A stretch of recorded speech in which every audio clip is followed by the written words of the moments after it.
हर सांप जहरीले नहीं होता। 45 वैरायटी के सांप है इंडिया में। तो सब सांप है। नहीं, 4 खाली जहरीले हैं। अब आप ये बोलेंगे साहब ये सांप आया जरा लेबोरेटरी में भेजा के टेस्ट कर लो, अगर जहरीला नहीं है तो डाइनिंग टेबल पे बुलाओ, जहरीला है तो उसको मारो। ये कोई भी नहीं करेगा। कौम अपने आप को सांप के तौर पर प्रेजेंट कर चुकी है। और अगर कोई आदमी बोलता है कि मैं मुसलमान को नहीं बेचता हूं तो आई अप्रिशिएट हिम। आप भी नहीं बेचेंगे? नहीं, मैं खुद नहीं बेचता। मैं मुस्लिम होने के बावजूद, पैदाइशी मुस्लिम होने के बावजूद इस किताब खातर रख के कसम खाया हुआ हूं। मेरी जिंदगी के अंदर कोई मेरी प्राइमेसेस किसी मुसलमान को नहीं दूंगा मैं। हरामी होते, जैसा कि नुत्फे से, हराम के नुत्फे से पैदा हुई उम्मत का नाम मुस्लिम है। हरामीपन इनके खमीर और खून में घुसा हुआ है। जैसा कि आप बेईमानी, धोखा, झूठ, फरेब। थोड़ी देर के उस चीज को मान लिया जाए, आपका जायज है या ना, हो सकता है आपसे उस चीज से गुजरे हो, किसी दो है, लेकिन ब्लैक शिप्स आप एवरीवेयर। भाई मैं यही बोला, मैं आपको यही बोला कि 45 में से सिर्फ 4 जहरीले हैं। मेरे में मैं कैकू बाकी के 41 की लेबोरेटरी टेस्ट करूं। आप सांप दिख रहे हैं मेरे को, that's all, that is more than enough कि मैं एहतियात करूं आपसे। क्या दिख रहा है? मैं बुलाया क्वीन कोबरा है ये तो आप हाँ, इसमें बिल्कुल बिल्कुल नहीं, उन्हें उस पे कोबरे का वो नहीं उगा हुआ, आपके ऊपर उगा हुआ, इसलिए बोल रहा हूं मैं आपको। वो फर्क है, वो कोबरे का हुड आपके ऊपर है, उसके ऊपर नहीं है। तो फिर निकाल देना, निकाल देना, फौरन निकाल देना। ये सुन्नत नहीं है। सुन्नत अबू जहल की सुन्नत की इत्तेबा कर रहे हैं।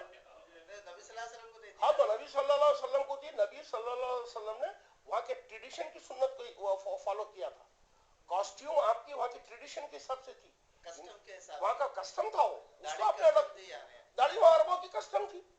अबू सुफियान को दाढ़ी थी, अबू जहल को दाढ़ी थी। तो यहूदियों को आज भी है, उसमें कोई दो राय नहीं है ना।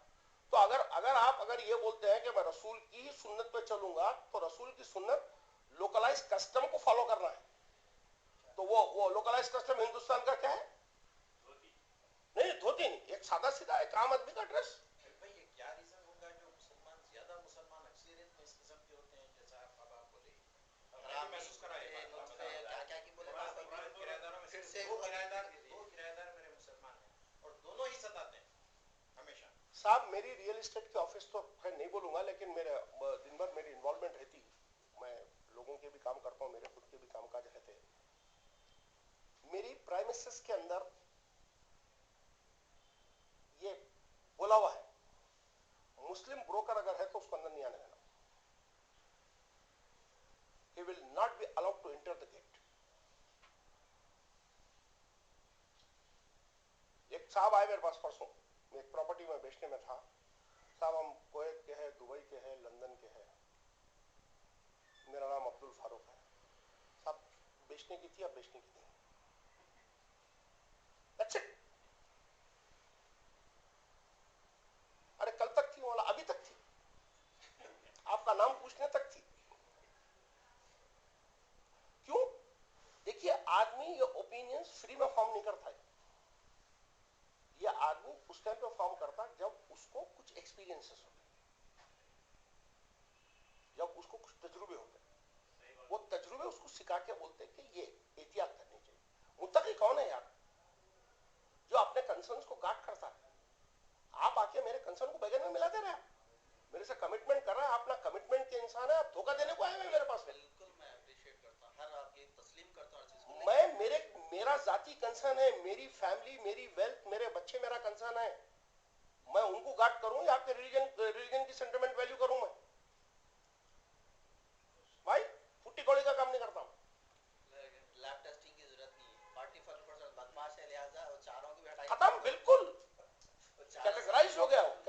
अच्छा, आप ये बोलेंगे कि हबीब साहब खाली मुसलमान धोखा नहीं देते, हिंदू? यस, हिंदू भी धोखा देते, लेकिन हिंदू के अंदर अगर आप 100 लोगों से डील कर रहे हैं, एक 5% लोग ऐसे मिलेंगे। आप मुसलमानों के साथ में अगर आप ऐसे डील कर रहे हैं, 60% लोग ऐसे बेईमान मिलेंगे। क्या रीजन क्या होगा? क्या रीजन? बस अब इनके पास में ये है कि हर गुनाह खुदा माफ करता है।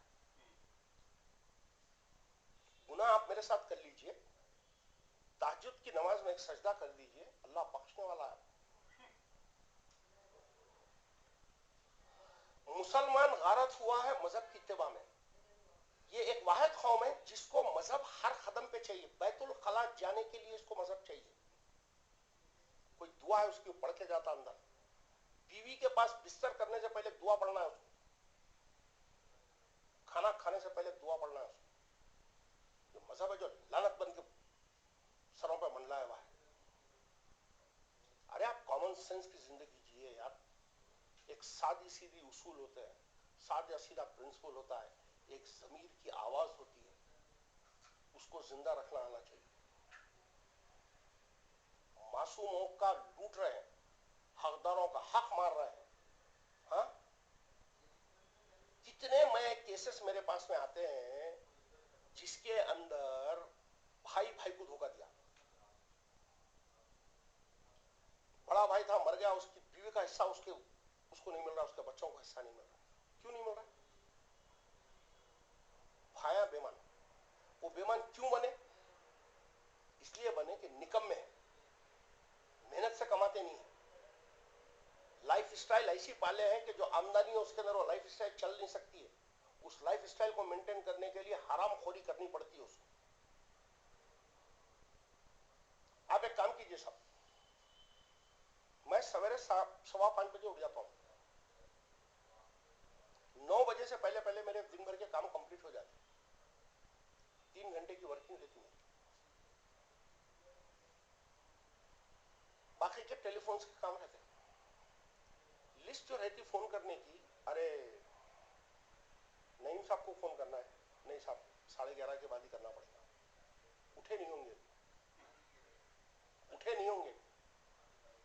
आप करके देख लीजिए, आप उसको टाइम दे दीजिए। साहब आइए, मैं इंतजार कर रहा हूं, आप 1 बजे आ जाइए, अपन चलेंगे। 3 बजे तक वो साहब नहीं आते हैं, आपका दिन भर का शेड्यूल पूरा चकले लगा देते हैं। उसके बाद जब आप 3 बजे फोन करते हैं तो उन्हें ये बोलते हैं, अरे हाउ मैं बोला था नहीं आपको आऊंगा बोल के, भूल गया भाई। कल वो खाला जान के पास में गए, वो सोचे जल्दी आ जाएंगे, मगर रात में 4 बज गए, अभी भाई आए तक का। फिर जरा सर भी भारी हो गया, वो हाउ देखता हूँ फिर कब हो सकता है मेरे से। जो कौमें गारत हो जाती है ना, उनके पास 4 चीजें आती हैं। बर्बाद यानी बैकवर्ड कौमों की निशानियां बता रहा हूं आपको। सबसे ज्यादा उनके पास में शायरी उरूज पे रहेगी। दरस कुरान के वास्ते अल्लामा इकबाल का शेर पढ़ के शुरू करेंगे साले, अल्लाह के कलाम को इकबाल के शेर से शुरू करेंगे, हाँ, शायरी छा जाएगी। कुजाइन समझता? कुजाइन वैरायटी ऑफ फूड, कबाब के 10 वैरायटी, शामियों के 5 वैरायटी, नारियों की 4 वैरायटी, मिठों के 10 वैरायटी। हाँ, अरब नहीं, मैं बैकवर्ड कौम की शादी खाने, घरों के खाने, शाही खाने, हाँ, यानी कुसाइन। हमारी बहन का, छोटी बहन का ससुराल है निकम में पूरे। अब आमदनी आते रहती है, सप्लाइंग कंपनियां हैं। 10:30 11 बजे सब घर से निकलते नाश्ते आश्ते करके। जब 11 11:30 बजे निकलते तो ये पूछते हुए जाते कि आज दोपहर में क्या पकड़ा। समझ रहे आप? कोई टमाटर नहीं खाता, कोई बैगन नहीं खाता, कोई मिर्ची कम खाता, कोई 8 जने हैं तो 6 नमूने के सालाना पकते उनके पास। सिर्फ यही मशगला रह गया। और तीसरी बात, शायरी उरूज में आ जाएगी, कुजाइन हाई हो जाएगा। और थर्ड थिंग, चीजों की वैल्यू खत्म हो जाएगी इनके पास। कोई चीज वैल्यू नहीं कर सकते। वक्त क्या चीजें नहीं मालूम है, कमिटमेंट क्या वैल्यू करता है नहीं मालूम है, रिलेशनशिप क्या वैल्यू करती है नहीं मालूम है, रिलेटिविटी रिलेशन क्या होता है, रिश्तेदारी क्या होती है, पड़ोस क्या होता है, उस्ताद क्या होता है, टीचर क्या होता है, कौन क्या होता है, सारे वैल्यूज खत्म हो जाते हैं। उसके बाद लाइफ स्टाइल वही रहती। उसके बाद अब खर्चे मेंटेन करने का रहता है नहीं, वो खर्चे मेंटेन इनसे होते नहीं। तो उसका इजी स्केप है, फ्रॉडल एक्टिविटी में इन्वॉल्व हो जाओ, लैंड ग्रैबिंग करो, झूठी कहानियां बोल के झूठे खर्चे लो, चीटिंग्स करो। समझ रहे आप? उसी के अंदर कौम जिंदा है। आप जाके किसी को बोलिए भाई, एक केस हुआ मेरे पास अभी, वो साहब सऊदी अरेबिया में कहीं नौकरी वोकरी कर आए, एनआरआई, ब्रांड उनका एनआरआई है, और नौकरी वोकरी तो छूट गई उनकी वहां से, आ गए वापस। तो एनआरआई की जो इनकम होती है वो तो एक थी उनकी, उससे लाइफ स्टाइल बनी हुई थी, दावता, घर, ये वो, पार्टियां, सब, गाड़ी घोड़ा सब था। अब वो खत्म हो गया। धीरे धीरे जो पैसे कमा के लाए थे वो उड़ा दिए। उसके बाद में खर्चों की टोपियां चली, साल 2 साल खर्चों की टोपियों पे चला। अब जब मालूम पड़ गया कि भाई ये हाइट बेमान, तो उसको कोई मुंह नहीं लगा रहा, अब लोगों के साथ फ्रॉड्स करना शुरू करा। समझ रहे आप? उसके बाद में उनको कोई अगर मशवरा दिया कि भाई देखिए अब तो वहां की तो नौकरी नहीं मिल सकती ना, अब आप यहाँ पर जो हैसियत में उस हैसियत करें। अरे वो जाके दुकान पे मैं सेलमैन का काम करूं यार, और मैं सुपरवाइजर का काम करूं, क्या बोलेंगे? अरे भाई यहाँ नहीं करता, कर्नूल जाके कर ले। तो आप डरे हुए हैं, अपने रिश्तेदारों से डरे हुए हैं, अड़ोस पड़ोस से डरे हुए हैं, मेरा स्टेटस। भाई आप कौन, नरेंद्र मोदी है, ओबामा है, कौन है आप? तुर्रे खान कौन है? बाल खान। हाँ बाल खान, बिल्कुल लगा हुआ है आपके सर पे एक तुर्रा, सुरखाब के फरा लगे हुए हैं, मोतेवरी जताते हुए घूम रहे हैं आप। बिल्कुल बिल्कुल। एक साहब अच्छा बोले, लेकिन नहीं चौथा आपने बोले, चौथा फ्रॉड्स ना, नहीं, चौथा जो सबसे बड़ी निशानी है, जो अपने पुराने लोगों की बहुत बड़े बड़े, हाँ वो है ना। फिर उसके बाद में मासी में जिंदा, माजी में रहते हैं, हाँ, वो सबसे डेंजर है। हम हमारे जो नाना थे ना, वो हाँ। वहां के सूबेदार थे, और बड़े खालू जो थे वो रविंद्र भारती जो घर बना हुआ है वहां रहते थे हमारे। उन्होंने जो है इतनी गाड़ियों में बैठ के जाते थे, निजाम सरकार हमारे घर को आए थे फलाने की खतना में, वो कहानियां रहती इनके बस। फिर उसके बाद अकाबिरों की पूजा,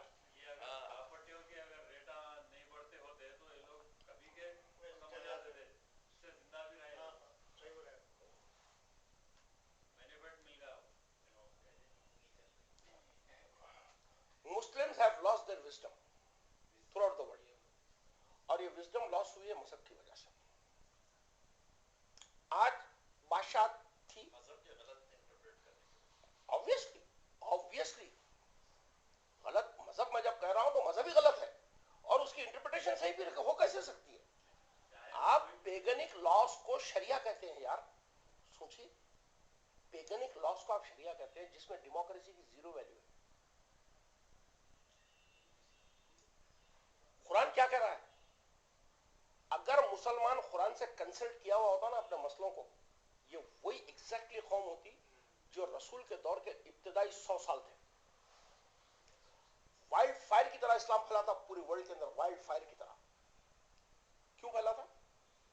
इसमें कोई कंपल्शन नहीं था, आप क्या ड्रामा करते हैं कंसर्न नहीं था, सिर्फ इतना बताया गया था कि तुम पीस को वैल्यू करोगे, ईमानदारी की जिंदगी गुजारोगे, अपनी औलियात की तरबियत अच्छी करोगे, अपने माँ बाप के साथ नेक सुलूक करोगे, गवाही दोगे तो सच्ची गवाही दोगे, बोल बोलोगे तो सच्चा बोलोगे, जमीन पर अकड़ के नहीं चलेंगे, अपने अपने में मॉडस्टी लाएंगे, सबर का माता क्रिएट करेंगे, झूठ नहीं बोलेंगे। ये कुरान की बुनियादें थी। और अपनी जरूरत से जो ज्यादा दूसरों का ख्याल करके उनको दोगे, और कायनात को मुसख्खर करके इसमें से पैसा कमाओ। ये इन्विटेशन थी कुरान की, और ये इन्विटेशन है। आप देखिए क्या है, अल्लाह की हुकूमत, यानी ऐसा निजाम हमको कायम करना है कि रिस्क मांगने से पहले उसके गले में रिस्क उतार देने का। ये बड़े बड़े बातें कर रहे हैं, खमर जमा और ये सब बकवास, क्या कर ही नहीं सकते हैं, कर ही नहीं सकते हैं, कर ही नहीं सकते हैं। जिससे आप बात करें, बोले ना अभी 2 मिनट के लिए बात हुई। हाँ, मैं उस्ताद हूं, मैं अपने अपने गुरु की हैसियत मानता हूं। मेरे कुरान की समझने के अंदर खमर जमा का बहुत बड़ा कंट्रीब्यूशन, दावत के तरीकों को समझने के अंदर मौलाना वहीदुद्दीन का बहुत बड़ा कंट्रीब्यूशन है मेरे साथ, कुरान के अल्फाज को समझने के लिए अल्लामा परवेज का बहुत बड़ा कंट्रीब्यूशन है मेरे लिए। और आपके थॉट्स को भी अप्रिशिएट करें कुछ वो। हाँ बोले, वो मस्जिद दरार की तकरीर सुने हो, देखिए अगर वो सही सही है वहां तक तो सही है, और अगर वो स्टैंड अगर गलत लिए हुए हैं तो ये जरूरी नहीं है कि मैं उनके गलत स्टैंड पे जाऊं। कुरान को आपके अपनी तरीके से समझना होगा। अगर आप ये समझते हैं कि कुरान हबीब भाई समझाएगा, हबीब भाई का बाप भी नहीं समझा सकता कुरान। मोहम्मद और रसूलुल्लाह जैसी शख्सियत के बारे में खुदा कुरान में कहता है कि मुझसे मोहम्मद, तुम ये समझते होगे कि तुम इसको हिदायत दे दोगे, तुम इसको चाहो तो भी हिदायत नहीं दे सकते हो। तुम्हारा काम तो सिर्फ बोलना, हिदायत हमारे सिर्फ तुम्हारा काम पहुंचाना है, तुम इनके ऊपर दारोगा नहीं हो। हिदायत तो हमारे हिदायत का पहुंचाना हमारे जिम्मे है। भैया ये उसको कंसर्न करती है जो आदमी ये डर रखता है, जिसको डर होता है कि मेरा अंजाम क्या होगा। ये किताब उससे बात करती है। मैं एक जिंदा केस है मेरे सामने। किताब का जब मैसेज, जब इसको रियल समझ लेना इंसान तो उसका हशर क्या होता है, मैं आपको एक मिसाल से समझाता हूं। पटनचेरू के आगे इकरी सेट की गली के सामने एक गली जाती है, अंदर रोड जाती है, वो पता नहीं कौन सा मोहल्ला है, वहां एक छोटी सी दरगाह है। दरगाह से लगकर एक हमारे बाबर स्टील वाले मुर्तुजा भाई लोग एक मदरसा चलाते उधर, काफी बड़ा कंट्रीब्यूशन है उनका। तो मुर्तुजा भाई के साथ गया था उधर, शिवानगर है शायद, नहीं हाँ। तो वहां एक हाफिज साहब थे जो पढ़ाते थे, वो बिल्कुल मेरे जैसे मोटे ताजे आदमी थे। बहरहाल उनको कुछ हुआ, वो दवाखाने गए, जाके देखने के बाद में कुछ टेस्टिंग कराया तो डॉक्टर बोला आपको जो है कैंसर है। उनको सिर्फ डॉक्टर इतना ही बोला कैंसर है, बोलते इंडो अमेरिकन कैंसर हॉस्पिटल में लाके कुछ टेस्टिंग करे, उसमें बोले नहीं आपका कैंसर है, ये अभी ये इलाज शुरू करना पड़ेगा। तो एक सेकंड ओपिनियन की रिक्वायरमेंट थी उसके अंदर, तो टाटा कैंसर हॉस्पिटल के लिए जाने का था। टाटा कैंसर हॉस्पिटल में बहुत रश रहता, तो इतनी आसानी से साथ में आपको जगह वो नहीं मिलती, बायोप्सी की जो टेस्टिंग है उसकी। तो वो बायोप्सी के वास्ते 3 महीने का टाइम बीच में से था। 3 महीने के बाद में लोग बॉम्बे गए। बॉम्बे जाने के बाद में वो जो भी बायोप्सी होने की थी उनकी हुई, उसमें ये मालूम पड़ा कि इनको कैंसर नहीं है। ठीक, अब है और नहीं के बीच के फर्क को समझ लीजिए। अब इधर क्या हुआ, ये 3 महीने में आदमी 115 किलो का जाके 65 किलो का हो गया। 115 किलो का वजन जाके 65 किलो का हो गया।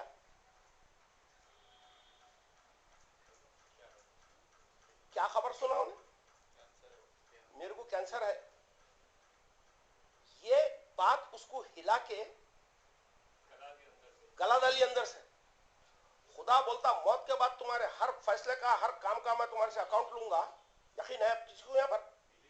अगर यकीन होता ना तो आदमी इतना मोटा नहीं होता। वही हाल होता उस मरीज का जो हुआ वहां पर, उसके रातों की नींद उड़ जाती, रातों की नींद उड़ जाती उसकी। हर दिन उसका इस तैयारी में होता कि मेरे खुदा के सामने मुझे खड़े रहने का है। गारंटी है, यहां पर लिखा हुआ है कि मैं 100 साल के बाद में मरूंगा।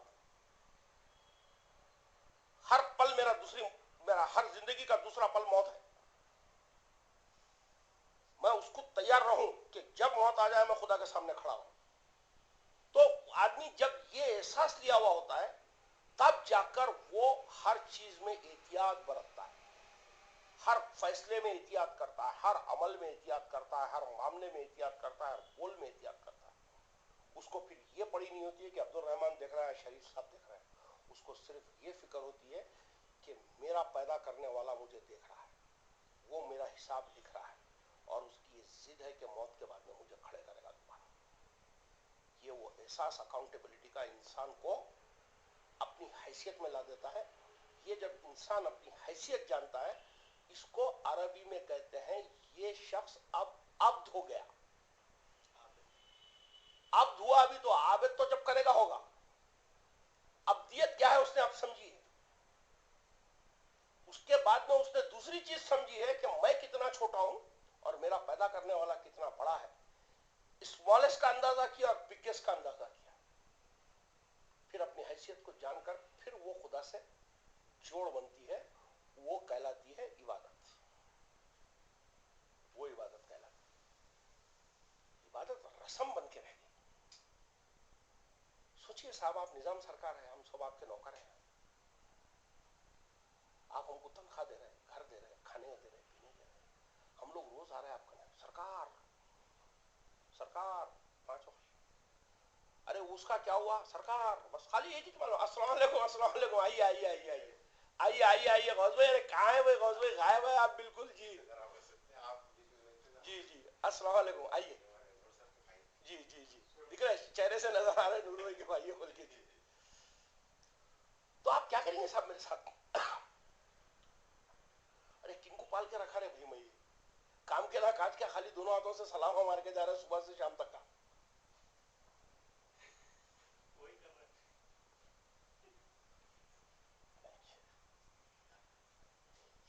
आप सोचिए कि अल्लाह ताला नबी भेजे, अल्लाह ताला रसूल भेजे, अल्लाह ताला किताब बीच में रखे, ये अल्लाह के सुपरलेटिव एहसान है जो इंसान के ऊपर हुआ है। जैसा लाइफ सपोर्ट सिस्टम के लिए पूरी चीजों के अंदर ऑक्सीजन, हाइड्रोजन, फूड रखा है, स्पिरिचुअली सपोर्ट सिस्टम कहां से मिलेगा? अल्लाह के कलमे से मिलेगा। अल्लाह का कलमा रखा हुआ है, कोई मामूली किताब है, वर्ड ऑफ गॉड। सोचिए, खाली सोचिए, मैं जिस दिन ये रियलाइज करा कि ये अल्लाह की किताब है, 1 महीने तक का थरथरी रही मेरे अंग के ऊपर, 1 महीने तक का कांपता रहा मैं। इस किताब को हाथ लगाता तो कपकपी आती थी मेरे हाथ में। इसके अंदर जो लिखा है खुदा ने कहा है, गॉड गॉड सेड दिस।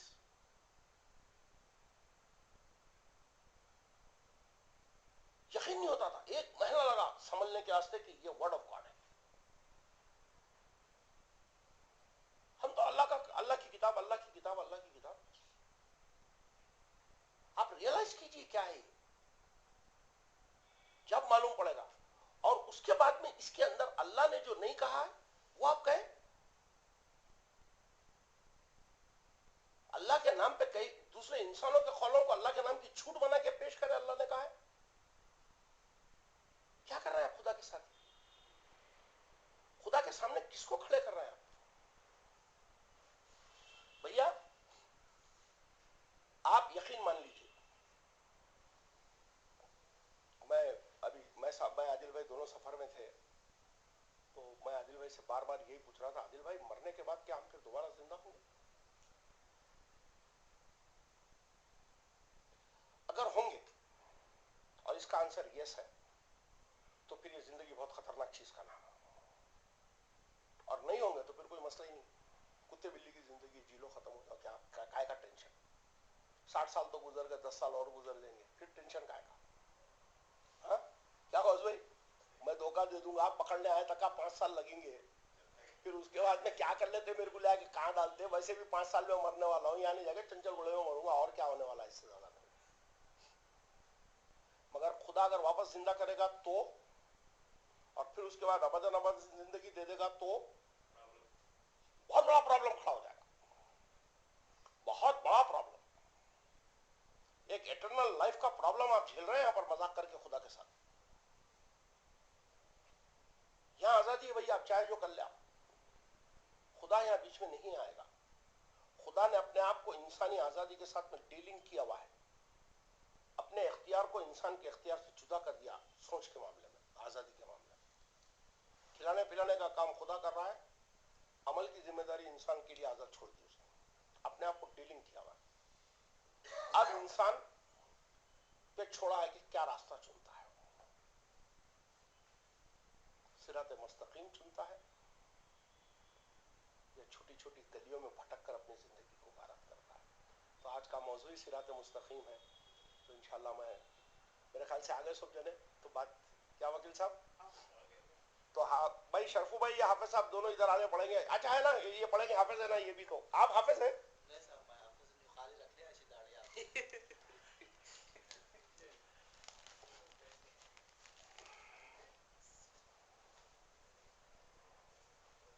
आइए शर्फू में हाफिज है।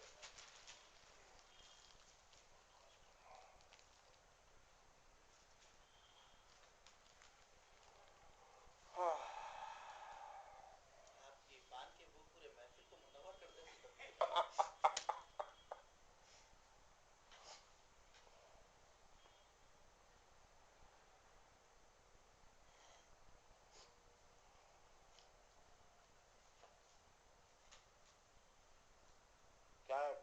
ने कहा था ना कि जिसकी बातों में हो खुशबू खिमाम की तरह, तावीज बनाकर पहनूं उसे, अगर कहीं वो मिल जाए मुझे आयत की तरह। वो छैया छैया जो गाना था